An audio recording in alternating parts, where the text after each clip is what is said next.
el tema que la doctora trae para el día de hoy para nosotros es síndrome de Turner y casos clínicos. Una de las constantes en síndrome de Turner es que tengan talla baja. El 100% de las niñas con síndrome de Turner van a tener talla baja. Y recordando que el crecimiento es un proceso fisiológico más característico de la edad pediátrica y se extiende desde la vida intrauterina hasta la finalización de la madurez esquelética y sexual. La talla adulta va a estar determinada por la talla, por el potencial de crecimiento, por la interacción de factores ambientales y genéticos y por la edad a la que se alcanza el ritmo de madurez. Esto es que no es lo mismo que una niña tenga la menarca a los 8 años de edad, donde hablaremos que tiene una pubertad precoz, a una niña que tiene una menarca a los 13 años de edad, donde su potencial de crecimiento será menor. ¿Ok? El crecimiento depende de múltiples factores. Venimos determinados desde la vida intrauterina por varios factores como son uterinos, placentarios y del bebé.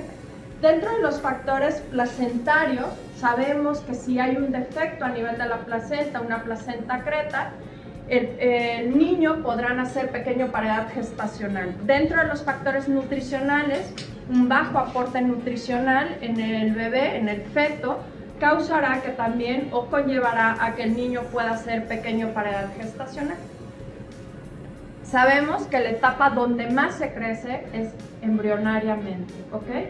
Y después, la que sigue, por favor, empezamos a crecer el primer año en promedio 25 centímetros, en el segundo año 12.5 centímetros y después de ahí empieza a haber una desaceleración que en promedio se estarán creciendo entre 5 y 7 centímetros. Entonces ya hablando de manera puntual del síndrome de Turner, sabemos que es un defecto genético que se caracteriza por la ausencia de un cromosoma, ¿okay? Que esto va a dar como consecuencia una serie de características fenotípicas que se irán manifestando conforme la niña va creciendo. ¿La que sigue? Su incidencia es de 1 en 2.000 a 2.500 niñas recién nacidas vivas, sabiendo que el 90% de los fetos con síndrome de Turner serán abortados, ¿ok? Y sus características clínicas más importantes es que tienen talla baja, hay una disfunción ovárica que conllevará a infertilidad.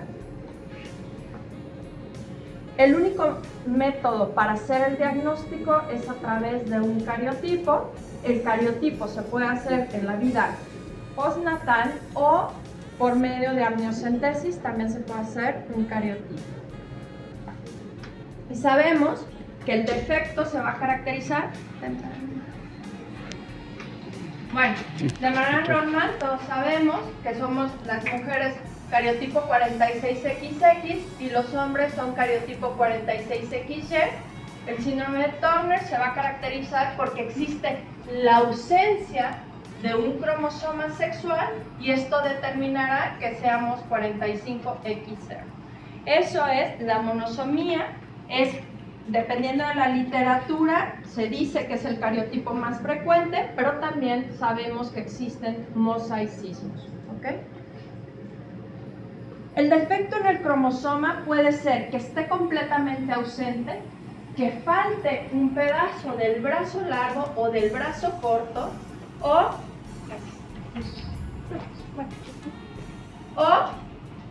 que este cromosoma se haga en forma de anillo.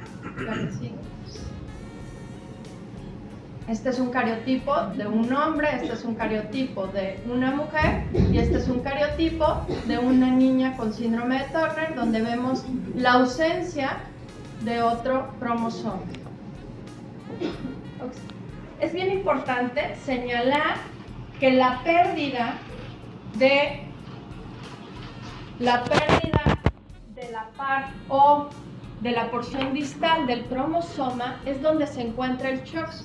Y el CHOX es un factor de suma importancia que va a determinar el crecimiento o el hipocrecimiento en las niñas con síndrome de Turner. ¿Ok? Este se va a localizar o va a tener su acción a nivel del cartílago de crecimiento, y una mutación en este va a ocasionar que haya un defecto en el crecimiento de estas niñas.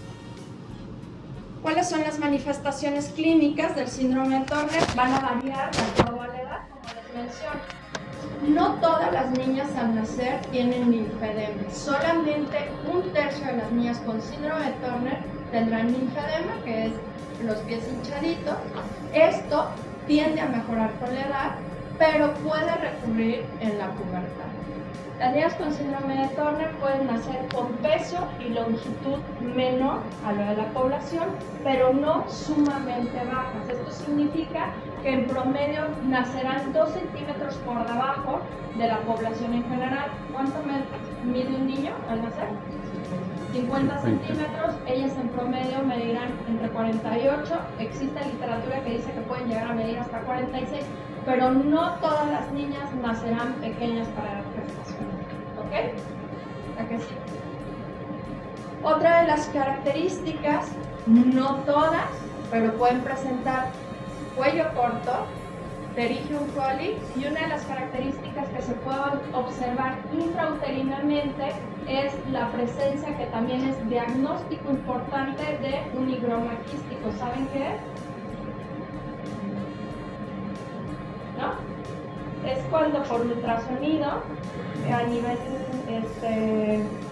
del cuello se ve una lesión, que es un higroma, ahí, y ese es diagnóstico de síndrome de Turner. ¿Queda claro? Ok. También se observa el tórax ancho, las areolas mamarias y los pezones más separados de lo normal. Nos encantaría que todas las niñas con síndrome de Turner, para hacer un diagnóstico más oportuno, pues tuvieran el fenotipo, ¿no?, al 100% desde el nacimiento. Sin embargo, esto no sucede. Por lo tanto, tienen que ser muy acuciosos cuando vean un paciente que tiene linfedema. Es importante descartar que no sea síndrome de Turner, aunque no tenga el resto de las características. ¿Queda claro? ¿La que sí? Ok, aquí vemos un bebé. ¿Qué es lo que notan? Bueno, el pterygium coli, ¿qué más? Aquí. ¿Qué les llama la atención? El cuello alado. ¿Y qué más? Vean mi pelo. La implantación baja del cabello. No todas las niñas, esta niña la ve cualquier persona y la diagnostica, ¿ok? Pero no todas las niñas lucen así. ¿La que sigue? Ok. De la etapa lactante a los 3 años se empieza a apreciar un poquito más el aspecto típico de Turner. Las niñas se ven atléticas, ¿ok? Se ven que las mamas están separadas, los ojos parecen más grandes, llama la atención que tienen las pestañas como rizaditas, ¿sí?, y los ojos como almendrados, las orejas de implantación baja, y el labio superior es muy delgadito y la comisura de la boca es recta y hacia abajo. De los 5 a los 7 años continúa viéndose ese aspecto atlético, se le ve el tórax más ancho, pero empiezan a aparecer lunares o nevos a nivel del tronco. Y los antebrazos tienen la incapacidad, si todo el mundo se hace así, o sea, tú tienes que pegar esto, y ellas tienen la incapacidad de hacer eso por alteración a nivel del CHOX, y es una malformación de Madelung, así se llama. Entonces tienen incapacidad de pegarlo, ¿ok? Aquí se hace evidente la talla baja y se observa un discreto acortamiento de las piernas con respecto al tronco. Por eso es bien importante sacar la relación de segmentos. ¿Se acuerdan cómo se tiene que hacer? ¿Cómo se valora a un niño con talla baja? Ok, todo paciente con talla baja, además de medirlo, se tiene que hacer una relación de segmentos. Y la relación de segmentos se va a obtener de la medición de la sínfisis del pubis al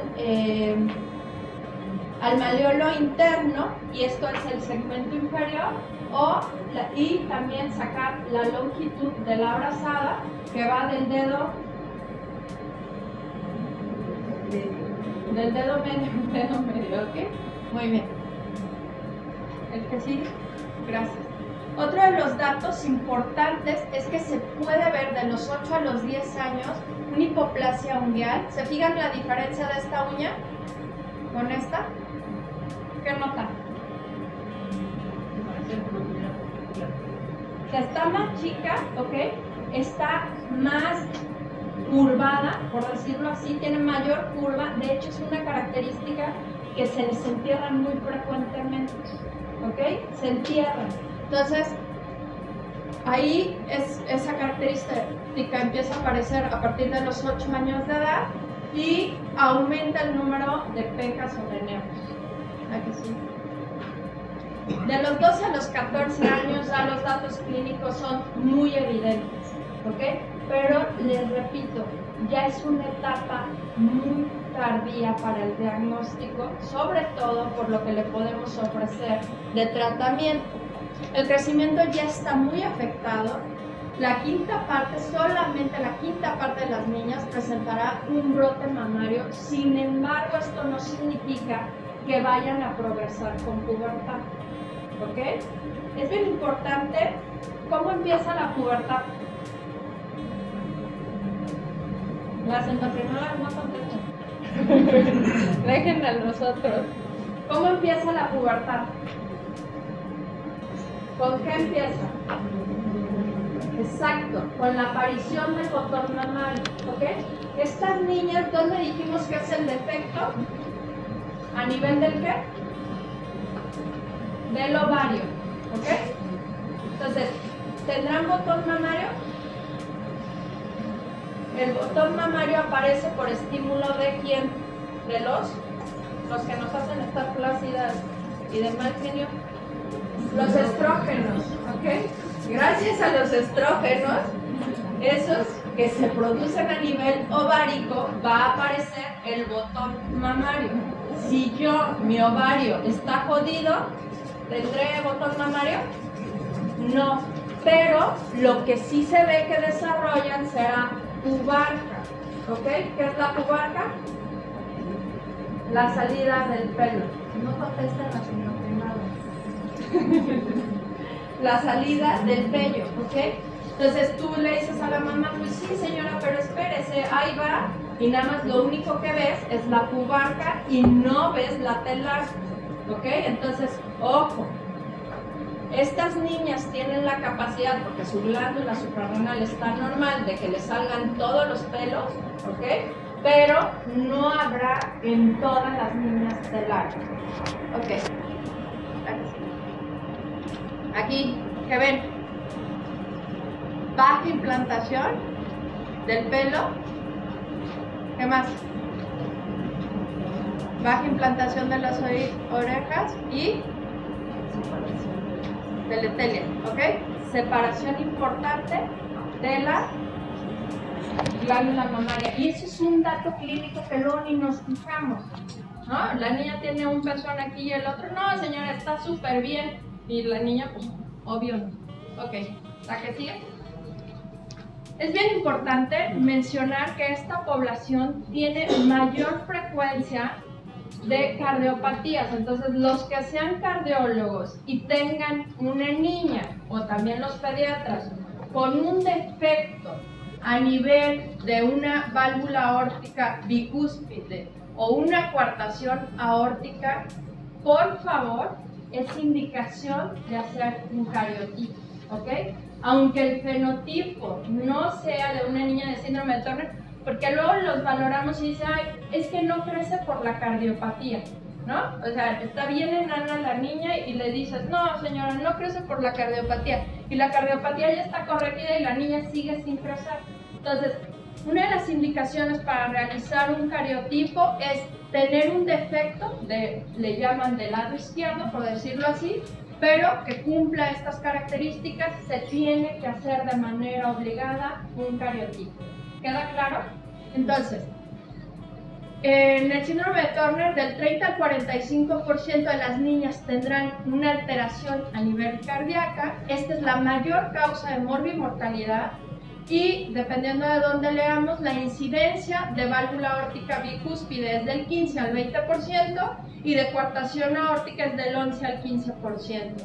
También puede haber aneurismas aórticos. Los aneurismas aórticos pueden estar presentes desde el nacimiento o aparecer conforme la niña va creciendo, ¿ok? Por lo tanto, las pacientes con síndrome de Turner necesitan realizarse un ecocardiograma al nacer y, si está normal, cada 5 años. Y el estudio de elección en estos momentos es también la realización de una resonancia magnética de corazón para ver lesiones que se presenten más abajo, porque el eco nada más que nos lee. El ecocardiograma que nos lee. Solamente los defectos estructurales a nivel del corazón, pero ya no va más hacia abajo, ¿ok? Entonces, por eso actualmente las guías de síndrome de Turner recomiendan la realización de una resonancia magnética cada 5 años en niñas que, aunque no se les haya detectado ningún defecto cardíaco al nacer, se habrá de vigilar la presencia de aneurisma. ¿Queda claro?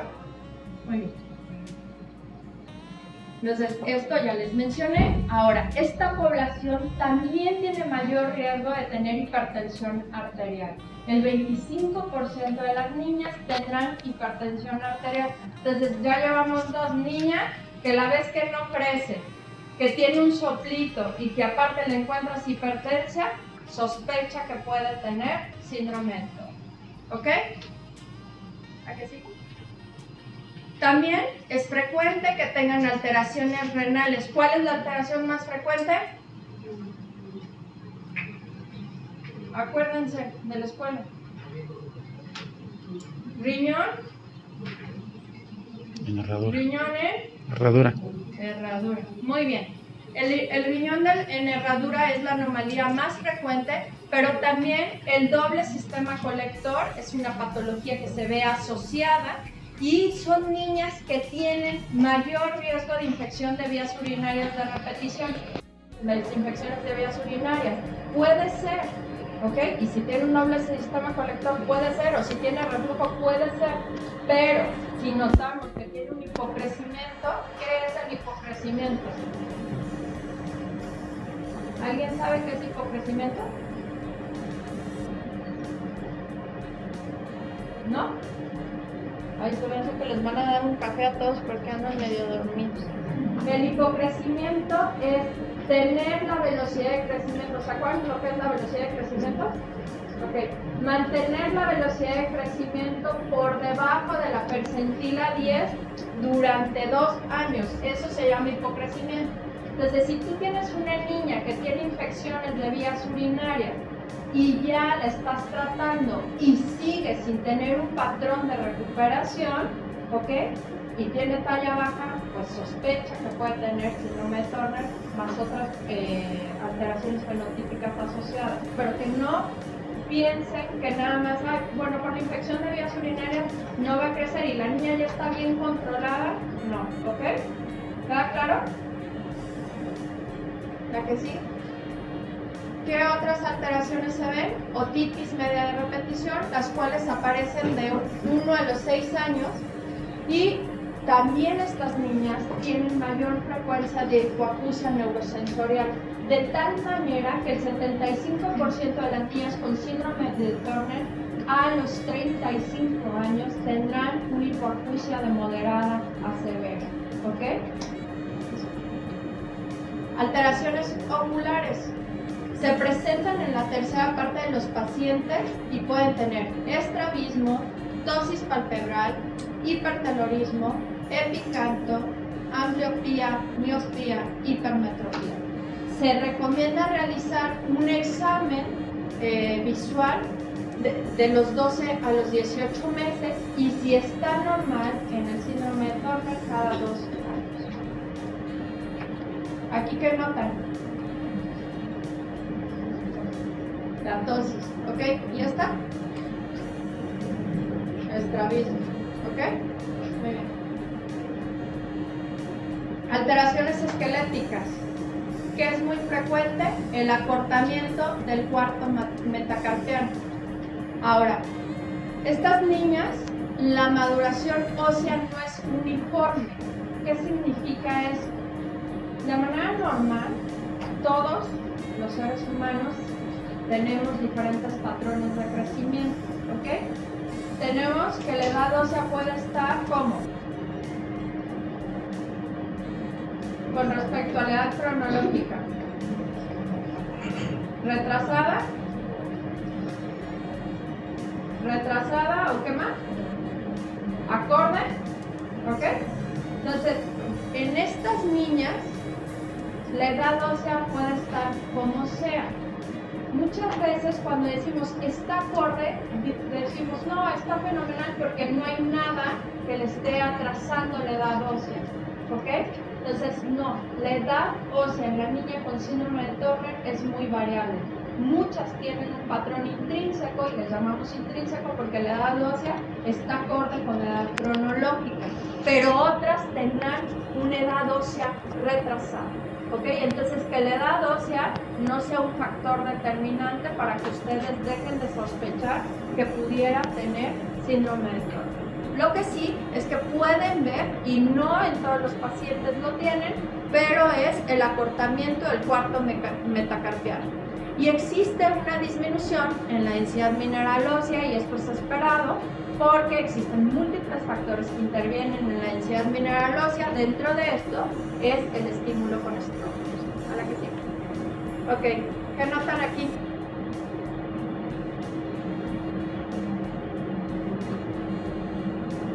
Háganse todos así. Digo, tal vez alguno tenga acortamiento, ¿eh?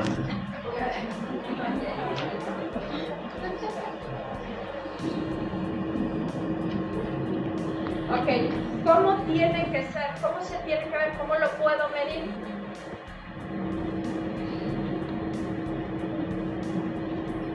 ¿Qué nada más lo ves y le dices, ay, lo tiene más hundido? Existe una tabla, bueno, de hecho es un valor numérico donde tú sabes cuánto está cortado. No tiene que ser más de 3 milímetros. Esto significa, si yo pongo una regla aquí, la distancia que hay, o sea, si la pongo aquí, la distancia que hay de mi regla acá, ¿ok? Al hundimiento no tiene que ser más de 3 milímetros. ¿Ya claro? O sea, se coloca la regla aquí y no tiene que ser más de 3 milímetros. Si no, eso ya es, puede estar acortado. ¿Sí? ¿Queda claro? Ok. Y luego esto que les dije que era.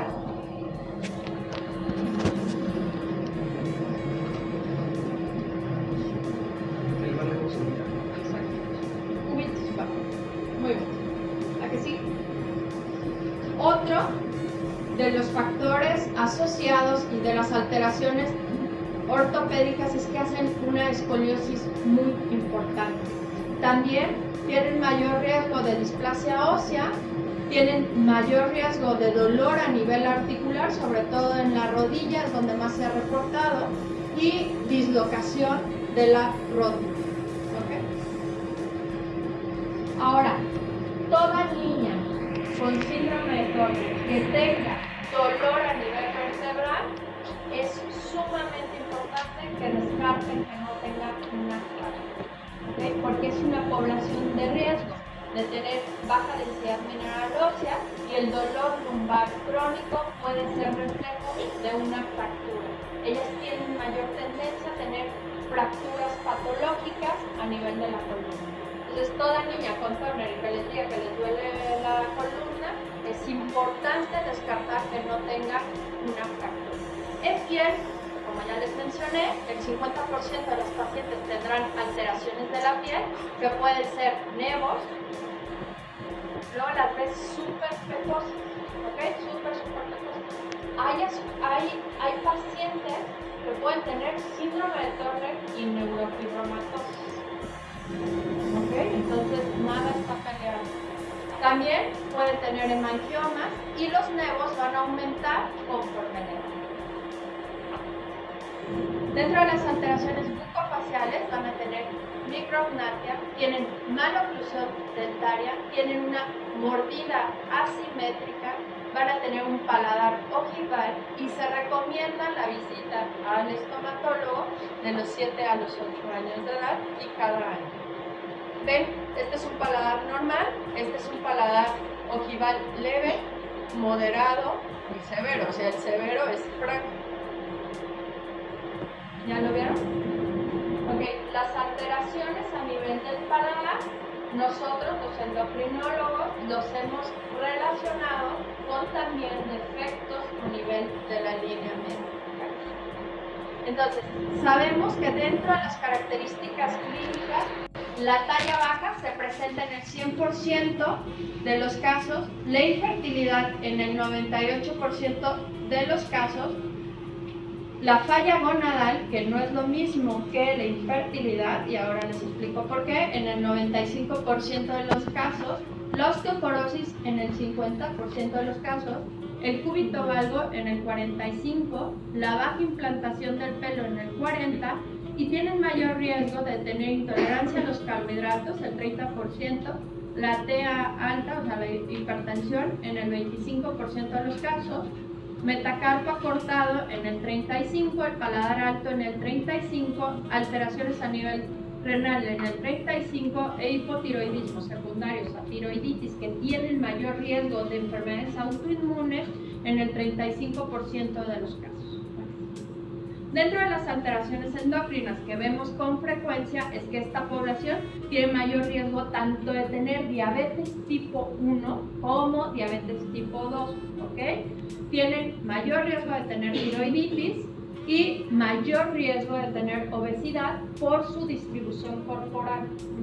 Entonces, aquella niña que haya perdido la relación entre el peso y la talla, o sea, que tú la veas que el peso está altísimo y la talla se grafica por debajo de la centila 3, también es importante sospechar que pudiera tener alguna monosomía. Dentro de las alteraciones gastrointestinales tienen mayor riesgo de enfermedad celíaca y también tienen mayor riesgo de enfermedad inflamatoria intestinal. ¿Y por qué no crecen? Las niñas con síndrome de Turner tienen múltiples factores para no crecer, para tener un hipocrecimiento, y uno de los principales que se asoció fue el SHOX, el que les mencioné, que cuando se va la porción del brazo del cromosoma, se pierde y entonces eso hace que la talla sea más baja. Sin embargo, no todas las pacientes con síndrome de Turner tienen esta alteración, ¿ok? Entonces, se ha visto que un 20% de las pacientes con síndrome de Turner tienen deficiencia de la hormona del crecimiento y otro por ciento se ha visto que tienen alteración en la proteólisis de IGBP3. ¿Alguien sabe qué es IGBP3? ¿No? De manera normal, la hormona del crecimiento se produce ¿en dónde? En la hipófisis, ¿ok? Entonces viaja, llega al hígado y en el hígado se transforma en IGF-1. ¿Es decir, lo han escuchado? Ok, el IGF-1 se tiene que unir para viajar al IGBP3 y a la subunidad ácido lábico. Entonces, es como un cochecito, va IGF-1, IGBP3 y subunidad ácido lábico. Cualquier defecto en estos tres pues va a causar que no tenga un buen ritmo de crecimiento. Y se ha visto que en las niñas con síndrome de Turner, dentro de este cochecito hay una destrucción muy rápida del IGBP3, ¿ok? Y eso conllevará a disminución en la velocidad de crecimiento.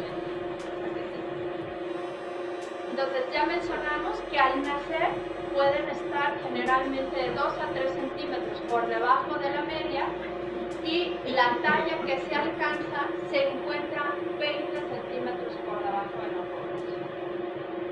¿Ok? Entonces eso es sumamente importante. Desde 1996, o sea, este año son 20 años, se aprobó el uso de hormona del crecimiento en estas pacientes. ¿Ok? Mucha gente todavía tiene el concepto de que para qué ponemos hormona si no tienen un defecto, ¿no? El 80% de las niñas con síndrome de Turner no tienen un defecto en la secreción o en la neurosecreción de la hormona del crecimiento. Sin embargo, se ha visto que todas las pacientes con síndrome de Turner responden a hormona del crecimiento por múltiples mecanismos involucrados, ¿ok? Y todavía existe mucho de tabú, no, es que le van a crecer las manos, los pies, vas a quedar deforme, eso tampoco. Y no es una población con mayor riesgo de adquirir ni neoplasias, ni tumores, ni nada por aplicación de hormona del crecimiento, ¿ok? Está indicada desde hace más de 20 años a nivel mundial y es el tratamiento que se tiene que empezar a usar.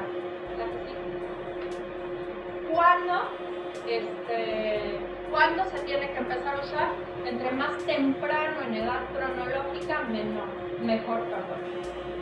No existe hasta el momento un consenso al 100% de cuál es la edad mejor. Mucha gente piensa que a los 6 años, otros dicen que a partir de los 3 años de edad es la mejor etapa para tener un patrón de recuperación y tratarla de pegar a la talla poblacional, ¿ok? Así.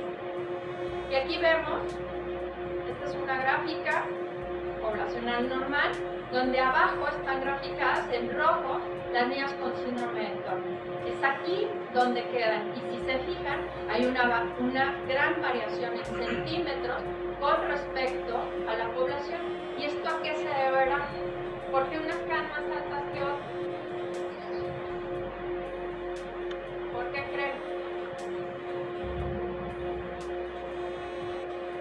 ¿Por qué creen que unas quedarán más altas que otras?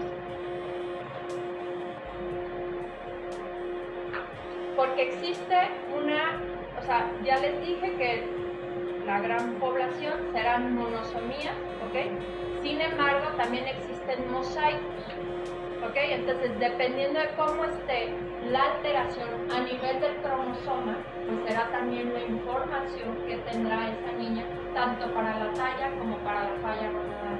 Entonces, el pronóstico va a variar de acuerdo al cariotipo que ellas presenten. Y fíjense bien, esta es una gráfica normal y esta es una gráfica a una niña que se le puso hormona del crecimiento y cómo se trata de aproximar a la talla poblacional normal. Entonces, entre más temprano, mejor, ¿ok? La velocidad de crecimiento en la población normal, la velocidad de crecimiento en una niña con síndrome de Turner. ¿Qué ven de diferencia? No crece nada, está plana, ¿ok?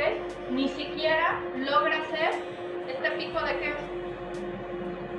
De la pubertad, ¿ok? De la pubertad. Ok. Las niñas se caracterizan por tener una falla ovárica, 95% de las niñas tendrán falla ovárica. Puede ser porque haya un desarrollo anormal del ovario, va a haber una ausencia, esto conllevará a una ausencia del desarrollo puberal, tienen mayor riesgo de infertilidad y aquellas niñas que llegan a tener la menstruación pueden tener menopausia prematura. ¿Okay? Las alteraciones psicosociales van a tener un coeficiente intelectual normal, tienen mayor riesgo de déficit de atención y tienen mayor riesgo de alteraciones de la conducta. Ok, vamos a revisar un caso. ¿Están listos? Es femenina, de 5 años 9 meses, originaria de Veracruz. Tiene una hermana de 9 años con linfoma de Hodgkin. Es gestador de un embarazo normal. La talla, 49 centímetros, ¿cómo está? Normal. El peso, 2,700, ¿cómo está? ¿Cómo está? Normal. Ok. Tuvo linfedema neonatal en resolución, dermatitis atópica desde los 3 años. Y la madre nota lento crecimiento, por lo que la trae a valoración. Peso, 13,7. Talla, 94,5. con una Z. ¿Saben qué es eso de Z? ¿No? ¿Se acuerdan lo que es la curva de Gauss? La campana. Sí. ¿Se acuerdan? Okay. La campana de Gauss tiene una línea a la mitad, que es un 0, y poblacionalmente nos encontramos entre +2 y -2. ¿Se acuerdan? Ahí está la distribución normal. Si yo ahorita todos los parara, ¿ok? Haríamos como una campana de Gauss donde tenemos una media y tenemos los extremos. Entonces, en general en pediatría, las gráficas de la CDC, las gráficas de la OMS, usan para sacar cuáles son cada puntito de esa gráfica, lo traducen y tenemos en base a la campana de Gauss sale cada puntito. Entonces, de tal manera que entre más alejados estemos del -2, en la gráfica, ¿dónde estaremos? En menos de 3, pero muy por debajo, ¿ok? Más alejado de la percentila 3. ¿Sí me entienden? Ok. Entonces, -4, ¿cómo estará? En el suelo, pues. Súper abajo, ¿ok?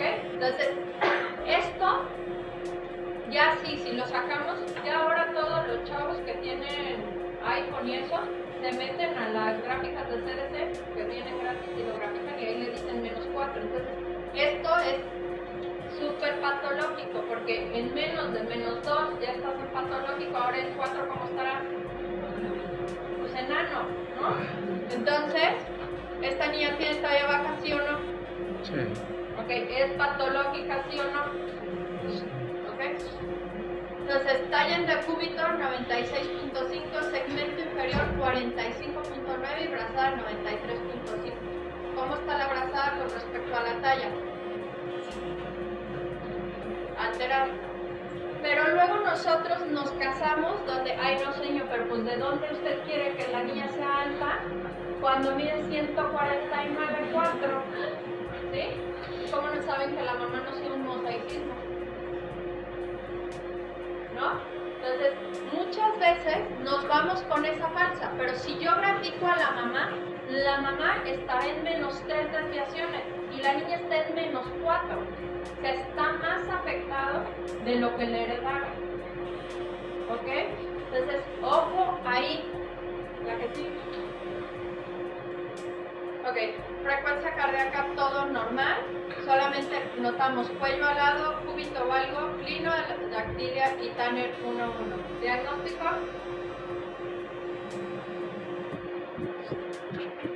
¿Qué diagnóstico tiene?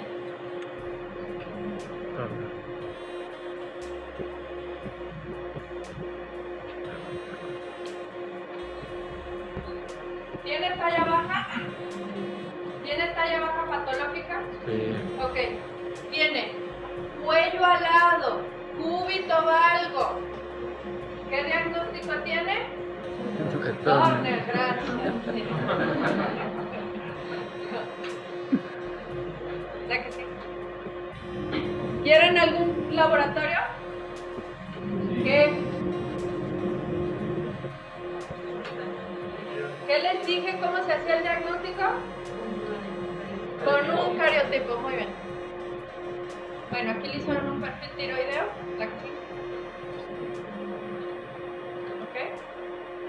¿Va normal? ¿Va? Ok. El cariotipo se tiene que analizar en más de 30 metafases y si sospechamos de mosaicismo, lo recomendable es más de 50 metafases. ¿Ok?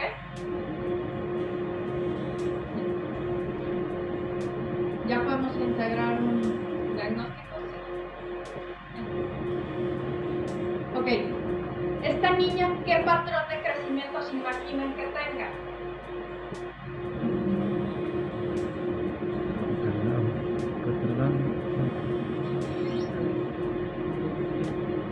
Exacto. ¿Cómo estará la velocidad de crecimiento? Baja. ¿Ok? Entonces, será, si nos basamos en la edad ósea, será un patrón de crecimiento que puede ser intrínseco, porque la edad ósea puede estar acorde. ¿ok? Sin embargo, la velocidad de crecimiento, ¿cómo estará? Disminuyendo. ¿Ok? ¿Qué notan aquí?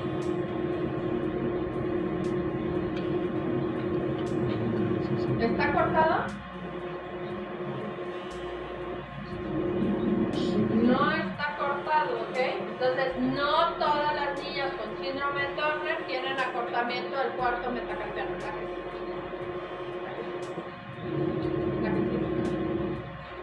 Y esta, como la edad así estaba acorde, se puso que era un patrón intrínseco, pero por velocidad de crecimiento es un patrón atenuado. Y esta es una gráfica con una niña de síndrome de Turner, ¿ok? Donde esta es la gráfica poblacional. Y fíjense bien, esto es el peso, ¿ok? Esto es el peso y esta es la talla. ¿Qué notan de diferencia? O sea, esto que ven aquí es para síndrome de Turner y esto azul es para poblacional. ¿Qué notan que hay? O sea, este es para población normal. ¿Está acorde el peso con la talla? No, porque está para población normal, el peso está en la percentila de la 25 a la 50, ¿ok? Y para Turner está en la 50, entonces hay una pérdida de la relación peso y talla. Esta niña estará gordita, ¿sí o no? Indicaciones para cariotipo: toda niña con talla baja que esté menos 2 desviaciones estándar, ¿ok? Alteraciones renales, alteraciones cardíacas, pérdida de la audición en aquella niña de 14 años con la misma. Muy bien. Existe una variabilidad fenotípica, ¿ok? Hay niñas que se ve muy claro y hay otras que no se ve tan claro. Entonces, por favor, sospechen que pueden tener una niña con síndrome de Turner en aquellos días que no están creciendo de manera adecuada y que el tratamiento oportuno les va a cambiar la vida. No es lo mismo medir 1,40 o medir 1,38, que muchas niñas llegan a esa talla, que medir 1,50 o 1,53, ¿ok? ¿Dudas hasta aquí? ¿Nada? Muy bien, muchísimas gracias.